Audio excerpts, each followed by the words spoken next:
Hello friend, welcome to our channel CS engineering ज्ञान। आज के इस ट्यूटोरियल में हम लोग जावा के नोट्स प्रोवाइड करेंगे। मेनली जो है पॉलिटेक्निक वाले बच्चों के लिए है, क्योंकि बहुत सारे पॉलिटेक्निक के बच्चों ने हमें कमेंट किए थे कि हमें नोट्स प्रोवाइड कर दीजिए, हमारे एग्जाम आने वाले हैं। तो ये केवल हमने एक दिन पहले ही डिजाइन किए हैं, एक दिन में मैंने ये नोट्स डिजाइन किए हैं। ये मेनली उन बच्चों के लिए हैं जो पेपर से एक दिन पहले पढ़ते हैं और पास हो जाएंगे। अगर इन नोट्स को वो पढ़ते हैं तो वो इजीली पास ही नहीं, वो अच्छे मार्क्स भी इसमें ला सकते हैं। जबकि हमारे जो जावा के ट्यूटोरियल आजकल चल ही रहे हैं उनमें हम लोग मेन पढ़ा रहे हैं। अगर किसी को प्रॉपर तरीके से जावा पढ़ना है और प्रॉपर वो देखना है तो आप प्लेलिस्ट हमारी देख सकते हैं, उसमें आपको सब कुछ मिलेगा।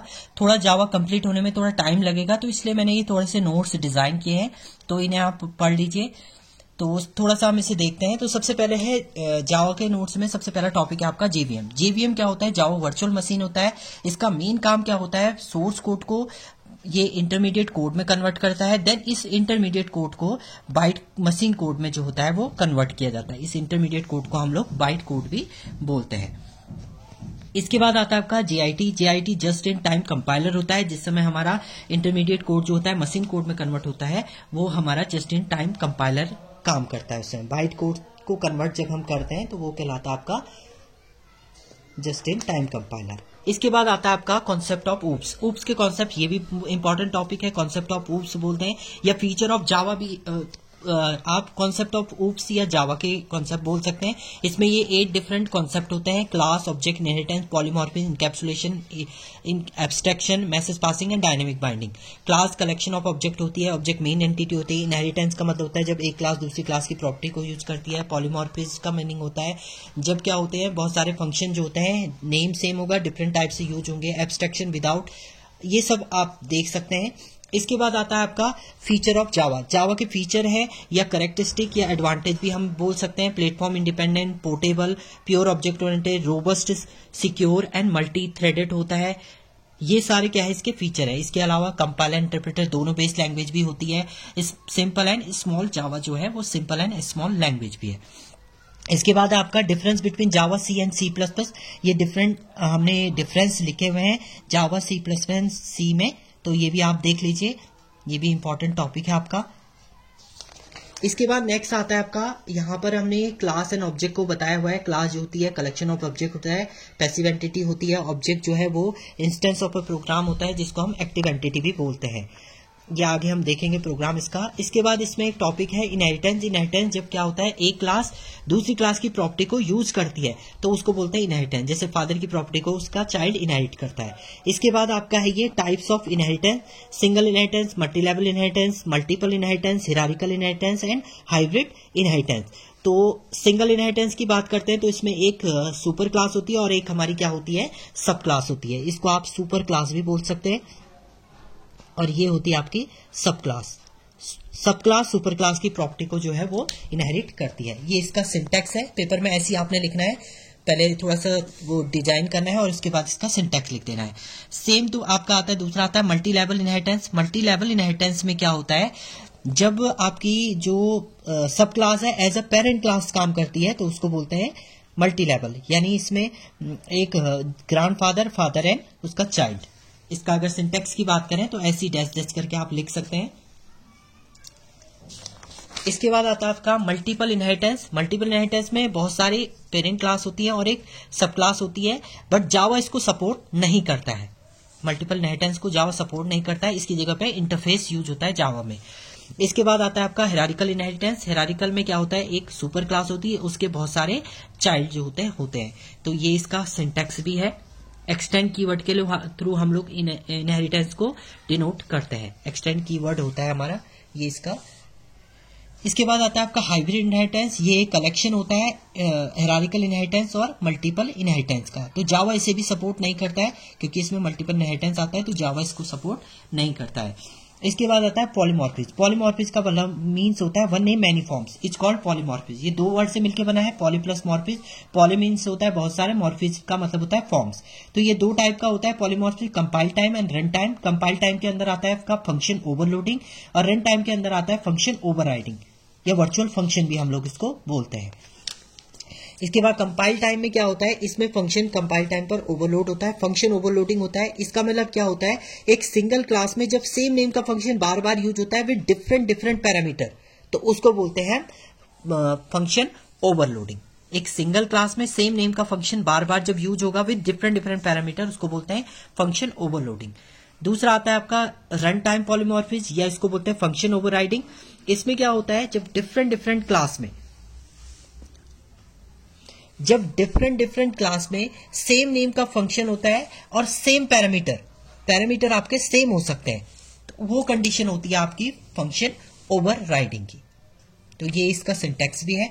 इसके बाद आता है कंस्ट्रक्टर। ये एक स्पेशल मेंबर फंक्शन होता है जिसका सेम नेम होता है जो आपका क्लास का नाम है। जैसे सम यहाँ क्लास का नाम है तो फंक्शन का नाम भी हमारा क्या है, सम है, तो ये एक कंस्ट्रक्टर है। अब कंस्ट्रक्टर भी हमारे वैसे तो टाइप होते हैं, बट यहाँ पर एक प्रोग्राम हमने बनाया है जिसमें बहुत सारे प्रोग्राम आपके डिजाइन है, तो ये प्रोग्राम आपको पढ़ लेना है और यही प्रोग्राम बहुत जगह पे लिख के आना है। जैसे आपको क्लास एंड ऑब्जेक्ट का प्रोग्राम बोल रही, या सिंपल आपको क्लास ऑब्जेक्ट का केवल थ्योरी लिखने को आ रही थी, तो ये प्रोग्राम वहां पर बना दो। ये छोटा सा प्रोग्राम है, ज्यादा बड़ा नहीं है। फंक्शन ओवरलोडिंग भी इसमें होता है। ऑब्जेक्ट फंक्शन क्रिएट हो गया, एक से ज्यादा क्लासेस आपको क्रिएट करनी, वो हो गया। ऐड करना है 2 और 3 नंबर, तो वो सारा प्रोग्राम जो है वो इस प्रोग्राम के अंदर है। तो ये प्रोग्राम आपने देख लेना है। इसमें क्या है, एक क्लास बनाई है हमने, उसके अंदर एक फंक्शन बनाया है, उसके बाद इसको प्रिंट करा दिया। दूसरी क्लास बनाई है और इसको भी क्या कर दिया, प्रिंट करा दिया। इसके बाद हम तीसरी मेन क्लास बनाएंगे जिसके अंदर मेन फंक्शन होगा। तो यहाँ पर हमने उस क्लास का ऑब्जेक्ट क्रिएट किया और उस क्लास के ऑब्जेक्ट के थ्रू हमने फंक्शन को कॉल करा दिया। तो ये सिंपल एक छोटा सा प्रोग्राम हमने बनाया, जो बहुत सारे प्रोग्राम इसके अंदर इनबिल्ट है। इसके बाद आता है आपका एरर। एरर जो होती है वो जावा में 2 टाइप की हमारी होती है। एरर का मतलब होता है मिस्टेक इन जावा। 2 टाइप की होती है, कंपाइल टाइम होती है, रन टाइम। कंपाइल टाइम का मतलब होता है all error that can from the compile from is called compile error. जैसे मिसिंग सेमीकोलन, ब्रैकेट मिस हो गया, या डबल कोट आपने मिस कर दिया, सेमीकोलन। जैसे ये प्रोग्राम मैंने बनाया छोटा सा एक, यहाँ पर सेमीकोलन नहीं लगाया, तो यहाँ पर जो एरर आई वो आई सेमीकोलन मिसिंग एरर। इसके बाद आता है आपका run time error. Run time error जो होती है, प्रोग्राम तो कंपाइल हो जाएगा बट इसकी डॉट क्लास तो क्रिएट हो जाएगी, डॉट क्लास फाइल तो क्रिएट हो जाएगी, बट ये रन होते समय एरर दे देता है, तो उसको बोलते हैं रन टाइम एरर। जैसे डिवाइडेड बाय 0 हो गया, एरे इंडेक्स, एरे आपने 5 लिया है बट उसमें वैल्यू आपने 5 से ज्यादा वैल्यू डाल दी है, तो वो भी क्या हो जाएगा, एरर हो जाएगा। इनवैलिड स्ट्रिंग को आप कन्वर्ट कर रहे हैं, जैसे यहां पर हमने लिखा है, ये मैंने एक एग्जांपल दिया है जिसमें a को 10 लिया है, b को 5 लिया है, c a, ये d इक्वल टू क्या हो गया, a upon b minus C. a तो 10 है, b माइनस सी, 5 माइनस 5, ये भी 0 हो गया, तो 10 अपॉन 0 यानी इनफाइनाइट। तो ये कंडीशन क्या हो जाएगी, ये हमें एरर दे देगा रन टाइम पे। तो इसको फाइंड करना, रिमूव करना, वही हमारा एक्सेप्शन में होता है। एक्सेप्शन क्या होता है, रन टाइम पर जो एरर आती है उसको जनरेट होती है, उसे एक्सेप्शन कहते हैं। एक्सेप्शन हैंडलिंग का मतलब होता है रन टाइम पर जो एरर आई है उसे फाइंड करना और उसे रिजॉल्व करना, वही कहलाता है हमारा एक्सेप्शन हैंडलिंग। तो फाइंड प्रॉब्लम, ये सब इसके पॉइंट है। तो एक्सेप्शन हैंडलिंग का जो होता है कोड होता है, वो उसमें एक ट्राई ब्लॉक होता है और एक कैच ब्लॉक होता है। ट्राई जो है इसमें एक्सेप्शन की कंडीशन को हम लिखते हैं, और ये थ्रो होता है कैच के अंदर, और कैच उसे फाइंड करता है किस टाइप की वो एक्सेप्शन है, जो इसका सिंटैक्स हमने यहाँ पर लिखा हुआ है। अब अगर प्रोग्राम की बात करते हैं तो प्रोग्राम में वही हमने पुराना प्रोग्राम बनाया है। यहाँ पर ट्राई ब्लॉक के अंदर वो D a upon b minus C हमने लिख दिया। उसके अलावा कैच के अंदर हमने अर्थमेटिक एक्सेप्शन लिख दिया, E system dot out dot println के अंदर उसको लिख दिया डिवाइडेड बाय 0 की कंडीशन। तो ये आपका एक्सेप्शन हैंडलिंग हो गया। इसके बाद आता है thread and multi threading. Thread क्या होता है, एक लाइट वेट प्रोसेस होता है जो हमारे प्रोग्राम को एग्जीक्यूट करने में हेल्प करता है। तो मल्टी थ्रेडिंग मतलब एक मेन प्रोग्राम को बहुत सारे छोटे छोटे पार्ट्स में तोड़ना, वही कहलाता है मल्टी थ्रेडिंग। तो इसमें जो मेन वर्क होता है वो रन मेथड का होता है, इसको हम heart and soul of thread बोलते हैं। जो रन मेथड है हमारा वो हार्ट एंड सोल होता है किसका, हमारा थ्रेड का। ये भी हमें लिखना है, ये true false fill in the blanks का क्वेश्चन भी हमारा बन जाता है। इसके बाद आता है लाइफ साइकिल ऑफ थ्रेड। ये इंपॉर्टेंट टॉपिक है, ये पेपर में आती है लाइफ साइकिल। तो ये लाइफ साइकिल जो होती है वो 5 पार्ट में डिवाइडेड होती है। इसके 5 होते हैं। सबसे पहले आता है newborn, running, runnable, block and dead. तो सबसे पहले आप देख लें, न्यू थ्रेड जो भी क्रिएट होगी, एक्टिव थ्रेड होगी, ये आइडियल थ्रेड है, ये किल्ड थ्रेड है। इसकी डेफिनेशन यहाँ पर डिफाइन की हुई है।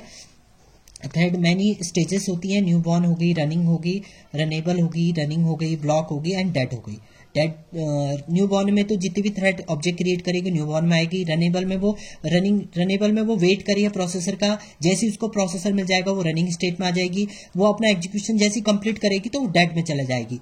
और अगर कोई हाई प्रायोरिटी का प्रोसेस आएगा तो उस कंडीशन में वो ब्लॉक में चले जाएगी, यानी वेटिंग स्टेट में चली जाएगी। तो ये आपका थ्रेड की लाइफ साइकिल है। इसके बाद आता है आपका जावा के पैकेज, ये भी इंपॉर्टेंट टॉपिक है। Bunch of classes, bunch of classes जो होती हैं वो कहलाती है आपकी जावा पैकेज। जावा पैकेज जो होती है बहुत सारी क्लासेस का कलेक्शन था, दो टाइप से होता है। एक होता है आपका जावा एपीआई, या इनको हम एप्लीकेशन प्रोग्राम है यूजर डिफाइंड। तो जावा एपीआई जो होते हैं वो प्री डिफाइन होते हैं, इनको डायरेक्ट हम अपने प्रोग्राम के अंदर यूज करते हैं, जिसमें आपके lang, util, input output, AWT, net and applet, ये डिफरेंट जो होते हैं पैकेज यूज होते हैं, जैसे आपने यहाँ पर देख भी रखा होगा। और इनको डिफाइन कैसे करते हैं, इम्पोर्ट जावा डॉट पैकेज का नाम डॉट स्टार लिख दो या उसका क्लास का नाम लिख दो। इसके बाद ये डिफरेंट है, यूटिल आईयू कैसे लिखते हैं हम लोग, AWT abstract window tool kit है, नेट है नेटवर्किंग क्लासेस के लिए है, एप्लेट अगर आपको यूज करना है तो एप्लेट की क्लासेस भी हमारी यहाँ पर डिफाइन हो सकती हैं, तो एप्लेट को भी आप यहाँ पर डिफाइन कर सकते हैं। दूसरा जो इंपॉर्टेंट होता है वो होता है यूजर डिफाइंड पैकेज। तो यूजर डिफाइंड पैकेज को क्रिएट करने के लिए यूजर अपने यूज के लिए क्रिएट करता है और इसमें पैकेज कीवर्ड का यूज होता है। तो इसके स्टेप है, सबसे पहले एक फोल्डर पैकेज नाम का हम लोग क्रिएट करेंगे अपने जो डायरेक्टरी होगी उसी के अंदर। दूसरा स्टेप है उस फोल्डर के अंदर हम लोग एक पैकेज क्लास को सेव करते हैं, जैसे ये हमने एक प्रोग्राम बनाया है, इसको हम लोग सेव कर देंगे माई पैकेज नेम से। उसके बाद थर्ड स्टेप में हमने क्या करना है, एक न्यू प्रोग्राम आउटसाइड उस फोल्डर के बाहर, यानी जो मेन डायरेक्टरी है उसके अंदर डिफाइन करना है, और उसके अंदर हमने ये इंपोर्ट करना है ये ऊपर वाले पैकेज को, इंपोर्ट माई पैकेज डॉट स्टार। यहाँ पर पैकेज हमारा यूजर डिफाइंड पैकेज होगा वो इंपोर्ट हो जाएगा और इसके बाद इसको रन करा देना है।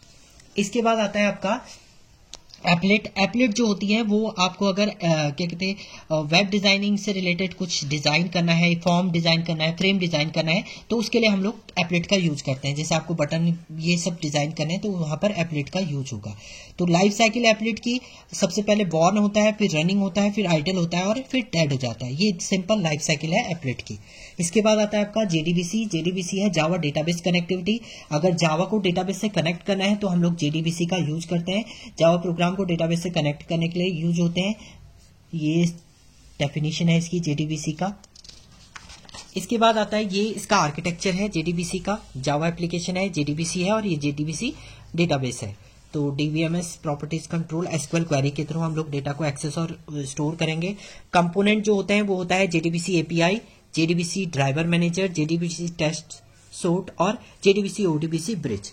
तो ये डिफरेंट इसके कंपोनेंट होते हैं और मेन पार्ट जो होता है वो होता है जेडीबीसी ड्राइवर। तो ड्राइवर जो होते हैं वो क्या करते हैं, डेटा को एप्लीकेशन प्रोग्राम से डेटाबेस के बीच में ले जाएंगे और डेटाबेस से उसको एप्लीकेशन प्रोग्राम पर एक्सेस कराते हैं। तो डिफरेंट टाइप के ड्राइवर होते हैं। सबसे पहले आता है जेडीबीसी ओडीबीसी ब्रिज ड्राइवर। इसका काम ये होता है, नेटिव एपीआई ड्राइवर होते हैं, नेटवर्क प्रोटोकॉल ड्राइवर होते हैं और लास्ट आता है आपका नेटिव प्रोटोकॉल ड्राइवर। ये नेटवर्क प्रोटोकॉल ड्राइवर होते हैं। इसके बाद आता है आपका स्टेप फॉर जेडीबीसी। सबसे पहले लोड होगा ड्राइवर, फिर आएगा आपका स्टेबलिशिंग कनेक्शन, इसके बाद गेट अ स्टेटमेंट ऑब्जेक्ट, फिर है एग्जीक्यूटिंग स्टेटमेंट, फिर है गेटिंग रिजल्ट और लास्ट में आता है आपका क्लोजिंग डेटाबेस कनेक्शन। तो ये डिफरेंट डेटाबेस आपके स्टेप हैं जेडीबीसी को डिजाइन करने के। Thank you friend.